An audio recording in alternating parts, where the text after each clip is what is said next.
Ọ bụrụ that na watch the other video m mere concerning ego na-abatago n'ala Igbo from federal government, ịghọtago ihe anyị na-afụ kịta bụ the total of 1.29 trillion naira batago na South East. Then o nwere kọmentị m chọrọ iji wee gwakwa ndị be anyị okwu, ịghọtago, ịma na ndị Igbo si n'uche bụ akpa onye ọbụla nya nke ya, onye na uche ya. The comment pụtara sị that na but the federal government are developing other regions. Do you understand me? They know they disagree with me because I'm of the opinion of na Abuja problem of Southeast. Now all that represent Monagina and our governors. And Akawakulugi, I will lead it out if a book and all governor because so many of us are out of our ignorance. Do you understand me? Yeah, by Nebrem, they are supposedly Nebrem. You got to go. I hold our leaders in Igbo accountable if any never wete from federal government. You understand? So many of us are lucky to use the fund now from federal government to Igbo, and the EAJ with that fund and they create the impact in society matter be runile. No one in case teleban no one commenting or when I don't mind me that guy on Abuja is not the problem. How come the whole federal rules within Eastern region are all death trap? How come there is constant eroding power supply?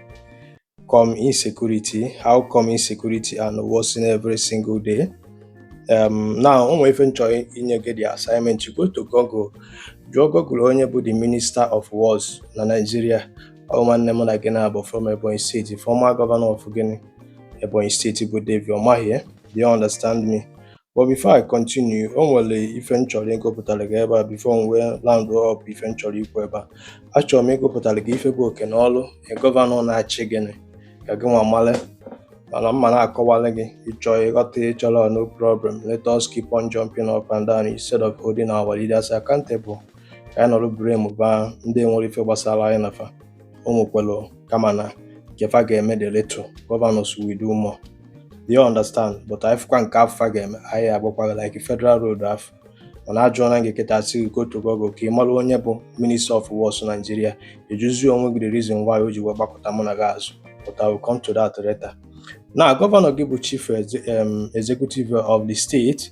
The governor is the head of the state executive branch. They implement state law, manage state ministry, and ensure government policy are carried out effectively. Second, development and infrastructure. Government, your governor is responsible for roads, schools, hospitals, electricity, water supply, and the state level. At the state level, approves and fund development projects through the state budget, works with local government to deliver projects closer to the communities. Likewise, if Bola Ahmed Tinubu, last time that we should hold our governors accountable. The government would suppose in the communities, no above capacity with the vote. On a governors who at my and last time maybe seen in a go allegedly governor of Anambra State is supposedly with the Naya Melem constituency, but what the money. If you want to know, go to ECNE page, if you detail that place. Now, third, we say that now budget and finance prepares and submit the annual state budget to the State House of Assembly, ensures that public funds are used properly and the projects are executed. Oversees the state internal generated revenue (IGR) and federal allocations. Internal revenue before. No, apart from ego federal government in within Southeast Igbo. No internal revenue and generate magiwana boss magana azuafia. Magiwana eme mbugale. Afia upon on Igbo today.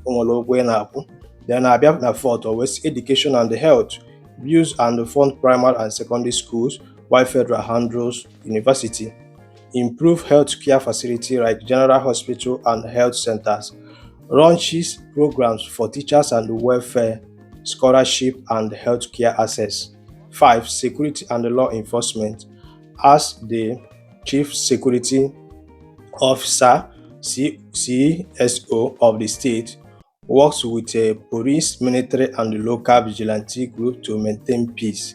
Chairs the State Security Council, can establish state-backed outfit Amatekun Oyebubago for community safety.